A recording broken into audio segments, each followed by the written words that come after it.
If you haven't heard about Anchor, it's the easiest way to make a podcast. Let me explain. It's free. There's creation tools that allow you to record and edit your podcast right from your phone or computer. Anchor will distribute your podcast for you so it can be heard on Spotify, Apple Podcasts, and many more. You can make money from your podcast with no minimum listenership. It's everything you need to make a podcast in one place. You're listening to Africa Business Radio, where you get up-to-date insights on the Africa business landscape.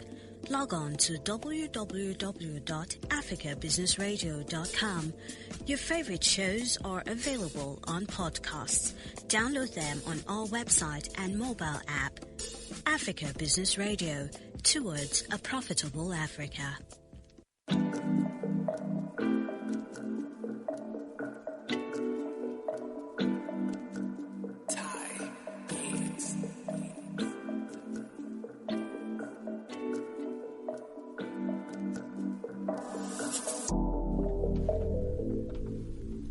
I think compared to the pressures of last week, I think this week is a little bit relaxing. I don't know, maybe it was because of the festive weekend that was going to happen. I mean, the traffic everywhere, the phone calls, the deadlines and whatnot. Okay, it was end of the month too. It was quite a week last week. But then this week, yeah, happy, started off really good. I think I've been marking out the things I was supposed to do on my end. I hope you guys in Ghana, in South Africa and Egypt are getting your to-do list and everything done. And, I'm just happy to be in the studio, to have someone in the studio who, anytime we get on the call, I think we've never had a call that is less than 30 minutes before. I don't think so. I think we just keep going on and on and on, into so many things that I am passionate about and he's passionate about. So I'll talk about how I met him, and then I'll tell you about him. And then, of course, you all will meet him, through that way. So it looked like someone that I thought I knew. So, of course, the conversation just went. I didn't know it was a total stranger. I thought it was someone I knew. Right. And then he sent a DM at some time and said that he won't mind me coming to share some thoughts on digital publishing at Covenant University. I was like, oh, okay, then this is not the person I know then. And actually, okay, it looks like Tunji Ogoye. I'm sure you guys remember Tunji Ogoye came on the show about 2 weeks ago. So yeah, this can't be his twin brother. They need to check what's happening, in the family, right? And I mean, the relationship has really gone really, really good since then. The program was well done, and if there is someone that I know on the African continent is that I know that is really passionate about the Gen X when it comes to their personal development, their all-round development actually, and most importantly, education. I think Jayeola Okuazun, sorry. Yeah, it's called Okuazun. I don't even know the correct pronunciation. Can you imagine? Right, is that person. So let me tell you a bit about him. Jayeola Okuazun is the chief strategist and founder of the Business App, a business solution startup. He also manages the University Startup Lab, teaches Digital Entrepreneurship at Covenant University in Nigeria, arguably the best university in Nigeria right now. And is the creator of the Covenant University Digital. Gideon has plied his trade in different sectors of the Nigerian economy, advising and handling brand communications for corporates, executives in oil and gas, and in all educational institutions at all levels, right? There's something that you posted yesterday on Instagram. Oh, yeah. Can you quickly share that briefly?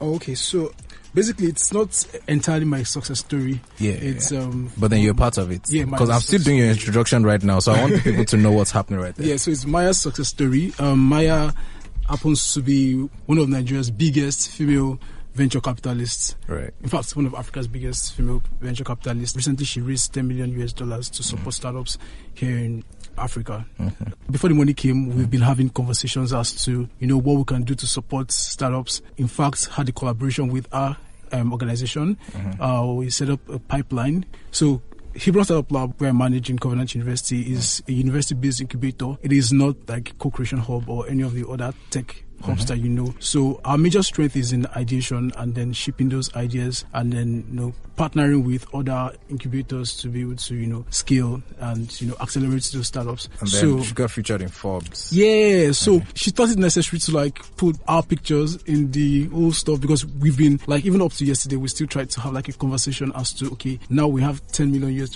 What next? I mean, that's really good. And I think that the reason why she must have included your picture was to draw some attention to Hebron. Yeah. Actually, she's so much in love with what we do. So he's Jaye Networks on Instagram and Twitter, right? Follow him, send him a DM. Is that conduit to getting the attention of the next generation of economic growth custodians? I'm not sure if that term is right, but then the people who will really transform the economy of Africa are right there in Covenant University and are just a call away, from Gideon, and it's all going to happen. I mean, you can gather at least 1,000 of them in your hall, even more, and then it's just a conduit to have a good impact or a huge impact, right, amongst the Gen Z in Africa. Man, thank you so much for coming on the African Millennial Radio Show. Thank you so much for having me. I mean, how's it going? How's it been?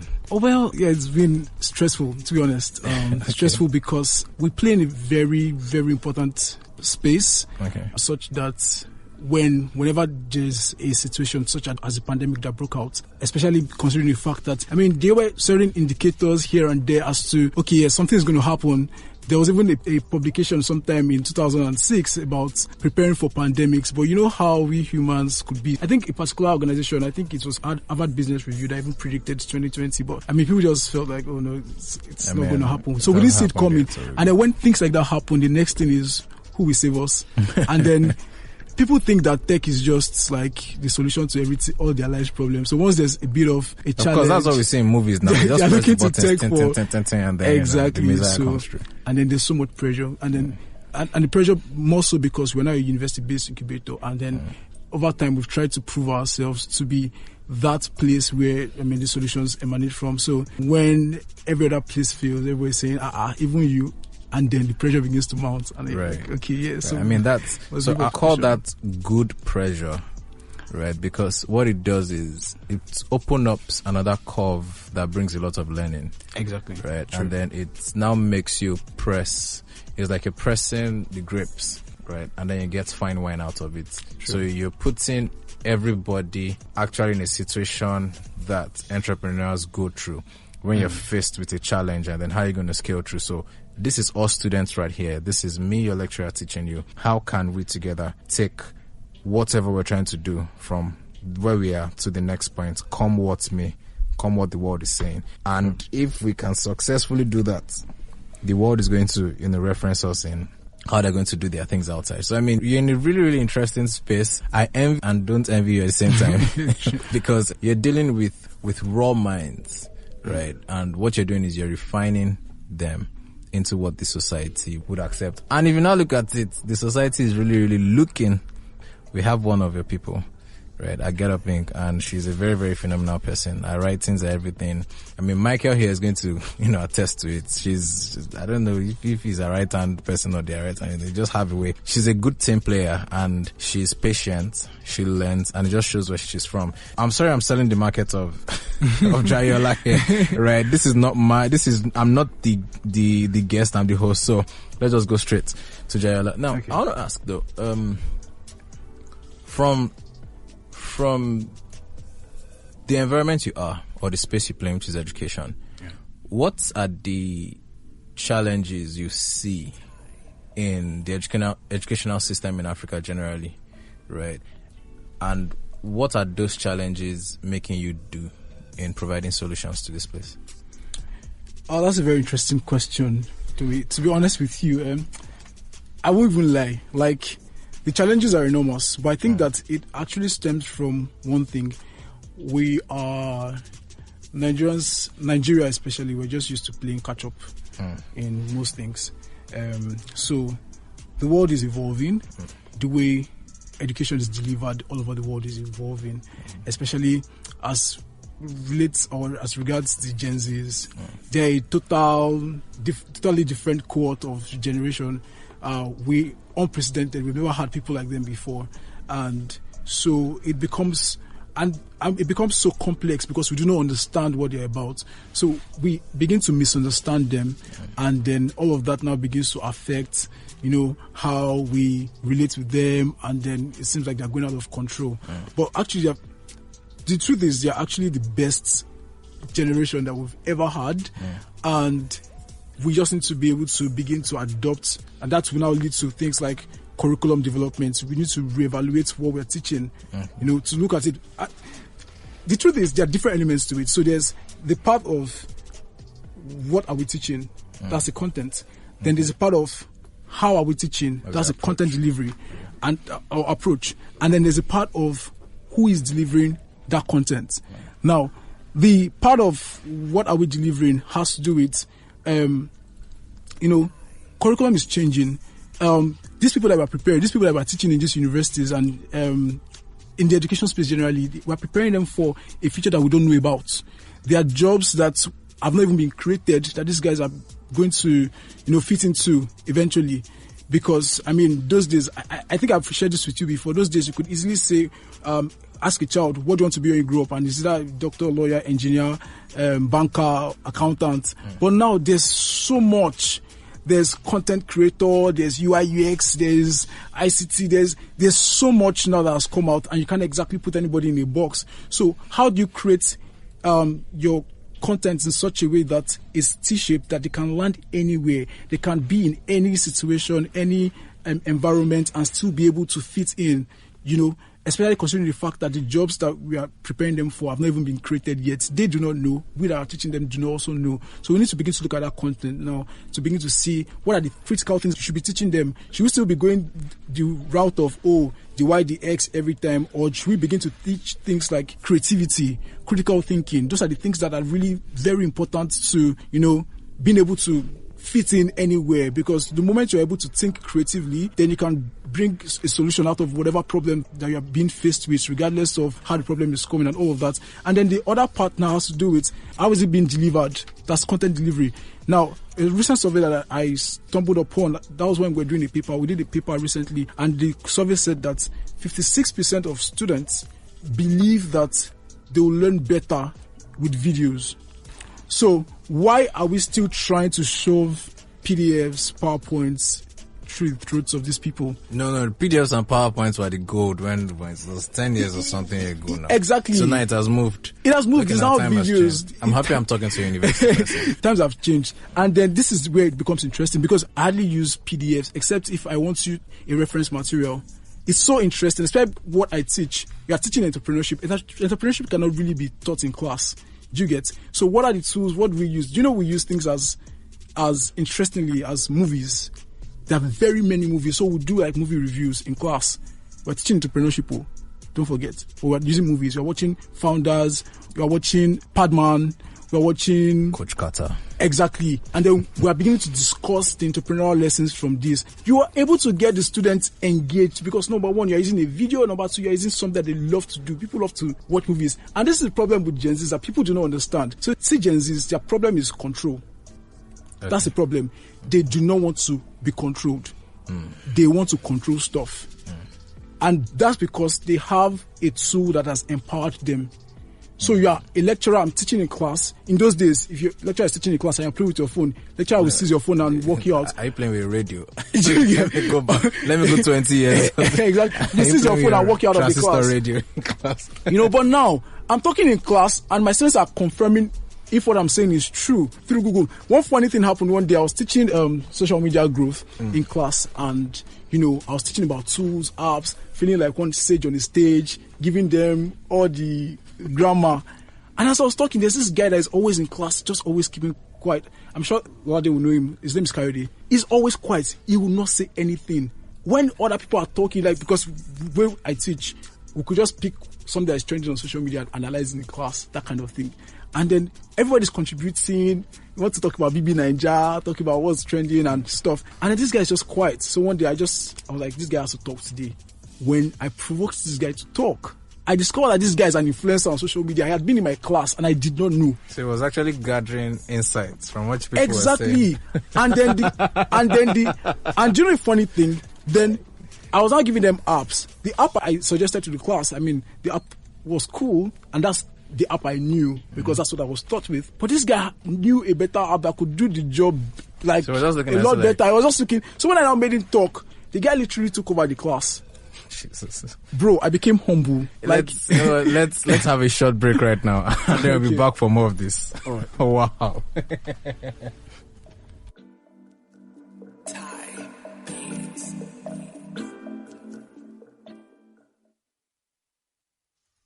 They are 1.8 billion globally.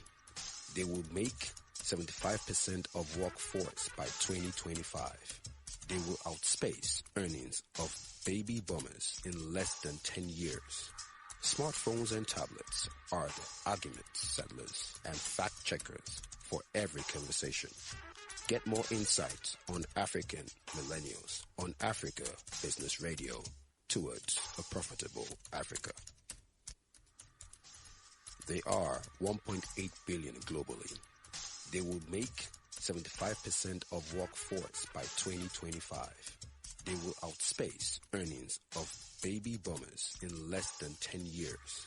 Smartphones and tablets are the argument settlers and fact checkers for every conversation. Get more insights on African millennials on Africa Business Radio towards a profitable Africa.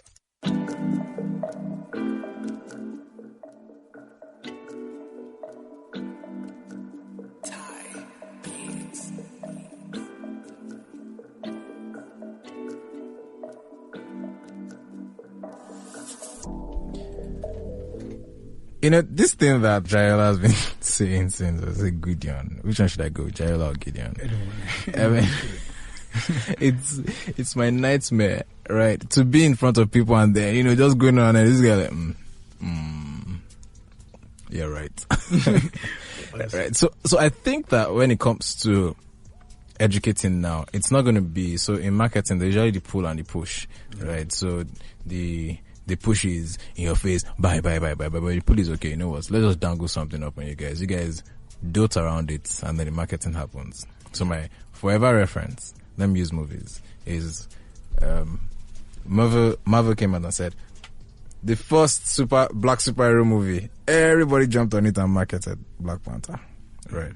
But then another studio will come and say this movie is action packed. Then I start selling the actors to us. Right.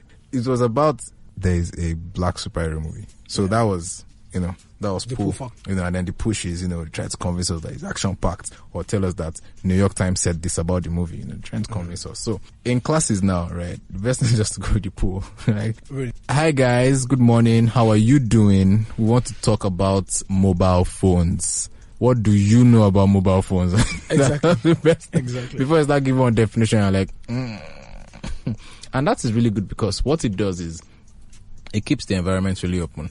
Yeah. And I think that's where growth happens. True. Right. So when it comes to growth now, what potentials do you see?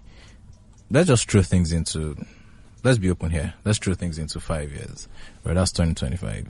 Right. With the current, the penultimate and final year students you have right now, what do you think the Gen Z would be capable of doing in just half a decade of this? In terms of, I can understand that question better. In terms of, couple of in terms of being able to create stuff, contribute to the economy. Okay. You know, it's entrepreneurship. It's not entrepreneurship. Being in the society. The truth is, the Gen Zs own the markets. They own the economy. Right now in Nigeria, the Gen Zs have like a majority of the population right now, and they control the conversations on social media. They control the conversations everywhere. Basically, they make the numbers in everything. You know, so, but in terms of, let me talk from the point where I am. You know, I wouldn't like to like say things that I'm not really sure about, but from where I am right now, in terms of entrepreneurship, because they're listening to you, man. Exactly. I'm sure that you're tuned in.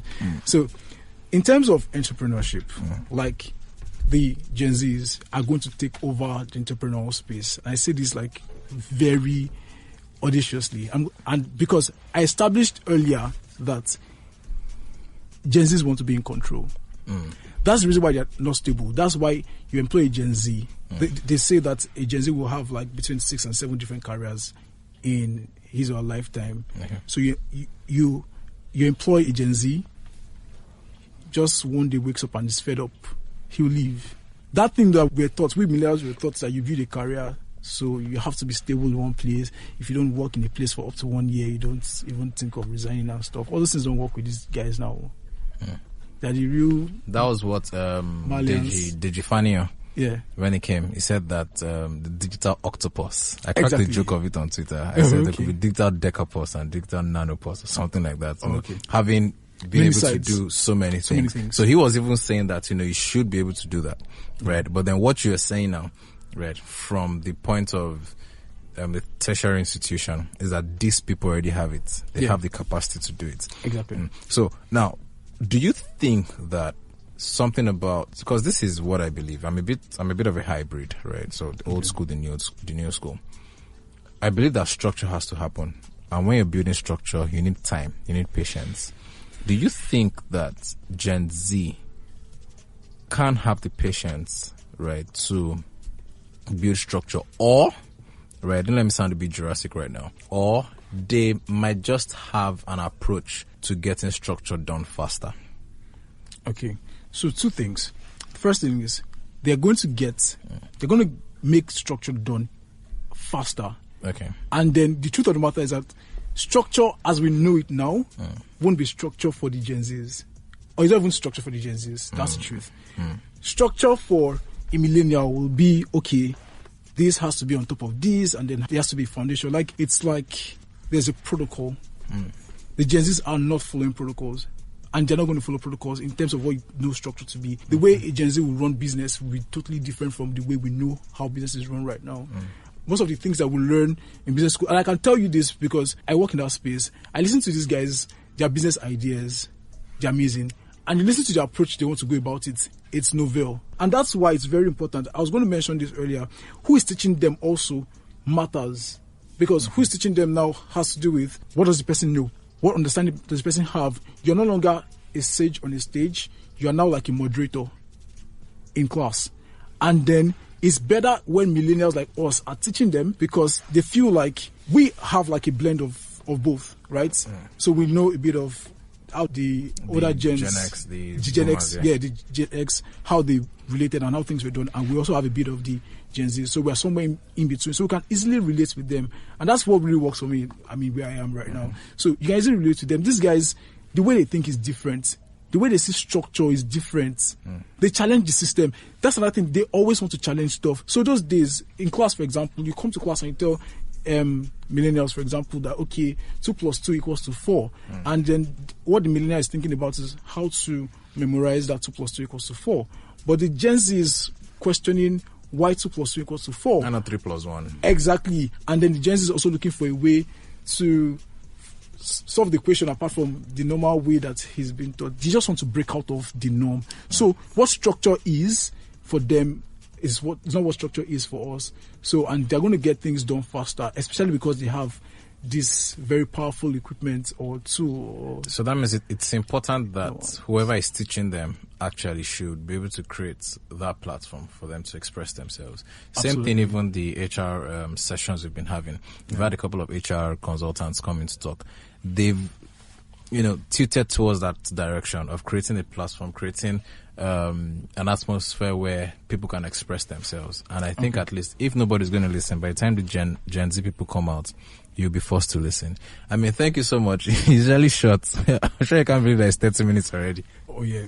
So I actually expected it to. I mean, it's 30 minutes already, right? I hope we get it to 1 hour. Some people say, no, 1 hour, let's give it 30 minutes. We'll take a poll. All right, thank you so much for coming on the African Millennial Radio Show. This is a conversation. I mean, someone was commenting right now. Someone listening is commenting right now saying that, that there needs to be more conversation on Gen Z, right? And I think hopefully we'll be able to do more of that, especially when, the people around you almost every day of the week are that demographic who are trying to learn and you're trying to impact knowledge into and vice versa.